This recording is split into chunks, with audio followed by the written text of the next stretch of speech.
As we move towards easing restrictions, many of us will feel anxious about what life will look like after lockdown. So let's discuss how we can overcome those worries and anxieties and readjust to another new normal after lockdown. Hi, I'm neuroscientist Dr. Ben Webb, and I help people to cultivate a healthy brain for a mentally healthy and happy life. Welcome to episode 29 of Better Brain, Better You.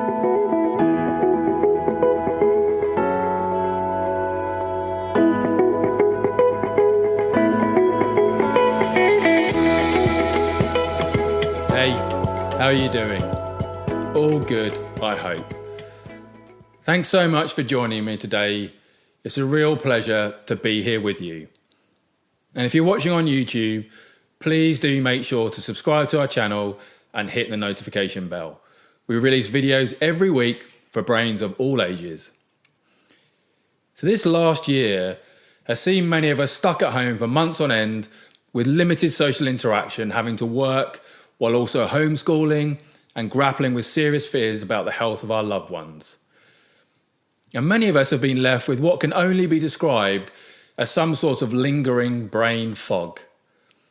From putting the iron in the fridge to forgetting how the heck you park a car, something strange has happened to our brains in lockdown that has left us scrabbling to remember how to do the simplest of tasks. And despite some restrictions being eased, our minds are showing no signs of getting back to their old selves.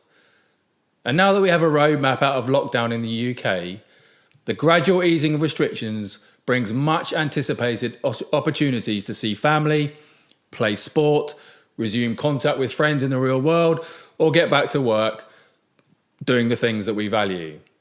But for many of us, even the happy, much longed for changes can be difficult for our mental health. And for many others, the prospect of coming out of lockdown when debate is still ongoing about when and how restrictions should be lifted can be a really big worry. And this may be especially true for those more vulnerable to the virus and those of us with mental health concerns. So what are these mental health challenges and what can we do to manage them? Well, we should be prepared for the fact that the end of the lockdown might present as a big challenge for us, just as it did at the start. Just as it took us time to find ways of managing during lockdown, we should also anticipate that it will take time to find our way back and to reconnect with our original life. Finding routines, staying connected, eating well, and taking exercise apply just as much now as they did at the start of lockdown. And because your situation is unique to you, it's really important not to judge yourself harshly based on what other people are doing. Everybody is facing uncertainty and challenge, and we have no choice but to move through the situation as best we can. Fear and anxiety are some of the most common emotional responses that we will feel as we approach the release from lockdown. Finding a way to get through lockdown took a lot of our emotional energy, and we may have found strategies that help us cope and that we don't really want to leave behind us, not just yet. And as people start to interact more, many of us worry about getting ill with a virus or passing infection on to loved ones. And this is a completely normal response. So each time we return to something, it's going to feel unusual or even scary. We might feel worried or we might feel anxious. And that may be because we haven't done it in a while and we've forgotten how it feels, like going to our workplace, for example. It might be because routines have changed because of the pandemic, like one-way systems and queues to enter shops. So it's really important to recognise that these feelings are completely acceptable and to try and anticipate them.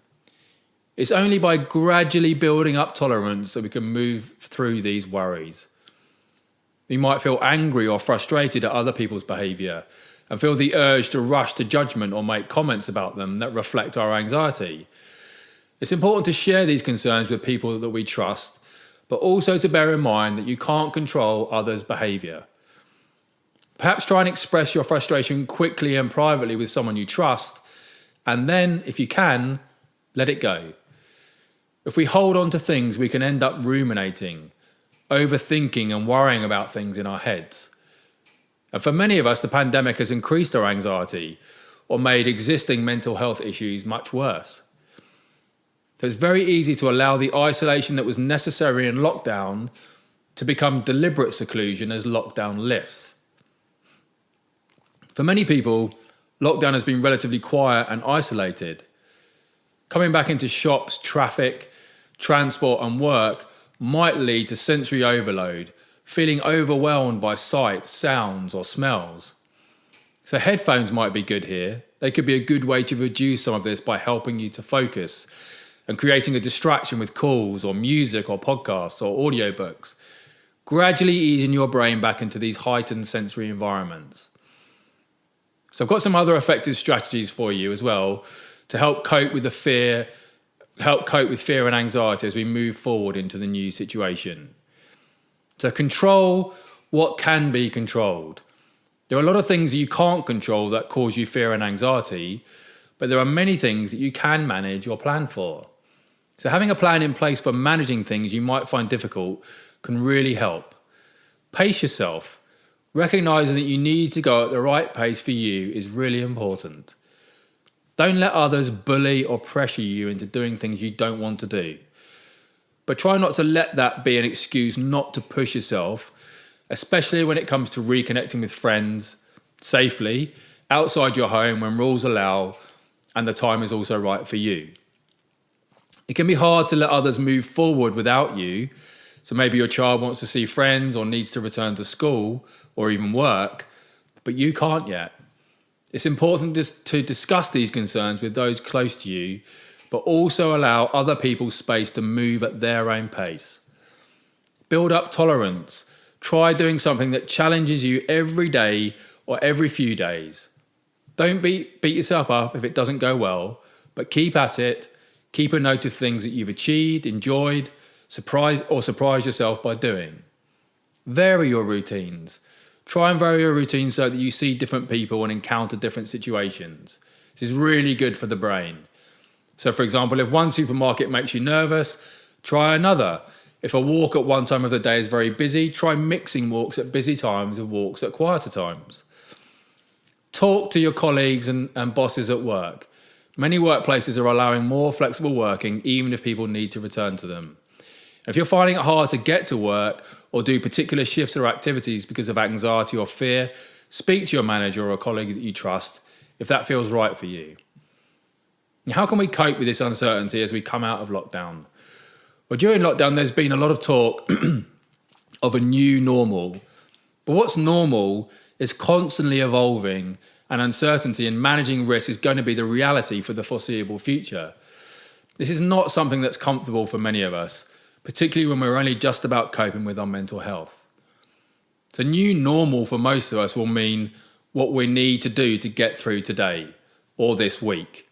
It's going to be very difficult to predict what the course of the rest of the year will look like. And with so much of the media talking about possibilities and stages without certainty, it's easy to get caught up in what ifs. It can really help to focus on the things we have learned and achieved in the last year.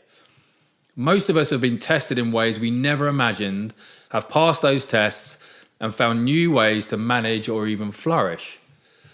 So for many of us, lockdown has challenged our values and what is important to us. The life, values and attitudes we had in March last year might not be the ones we want to return to this summer, and there may be opportunities for us to make positive changes in our lives as well. So focus on the present. You can only do your best with what you have today.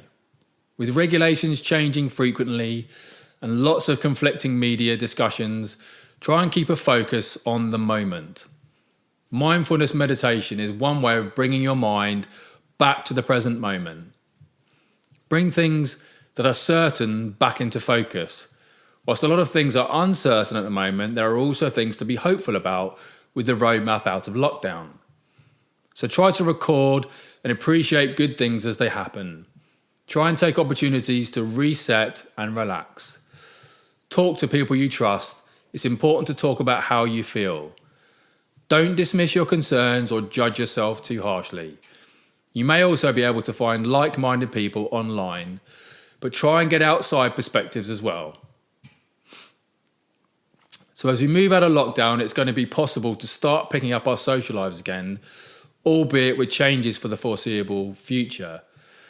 So some of us are desperate to do so, but others will be nervous about doing so or unable to do so because of their situations. So if you're part of a social group doing an activity together, try and plan ways for people who aren't ready for face-to-face meetings to still take part. We may have become comfortable in our own space and with our own company in lockdown. It's been intense in all sorts of ways, and we might really have to push ourselves to reconnect with people and overcome that initial awkwardness. So that also goes for your children's friendships as well. Many children have been desperate to see friends, but all families are making sense of the changes as they come, and it's important to make an extra effort to pick up friendships. Our working lives were changed enormously when lockdown started, whether we stayed working as a key worker, worked from home, were placed on furlough, or sadly lost our jobs. So as lockdown eases, our working lives will change again, and some people will be looking for new work. So during lockdown, those of us with caring responsibilities have supported our families. So for parents and carers returning to work, it's likely to provide a distance that might actually be welcomed and needed, but also prove challenging emotionally when families' closeness has been such a support to so many of us during lockdown. So try and make a plan for the next few months. We were all derailed in our plans for earlier in the year, but now's the time to reevaluate them, refocus, and reset them. So I hope this episode was helpful. Please do let me know in the comments if you're watching on YouTube. And like, share this video and subscribe to our channel if you want more videos like this one. Thanks so much for hanging out with me today. And I really do hope you can get the most out of the weeks and the months ahead for you and your family. And I will look forward to spending time with you on the next episode of Better Brain, Better You.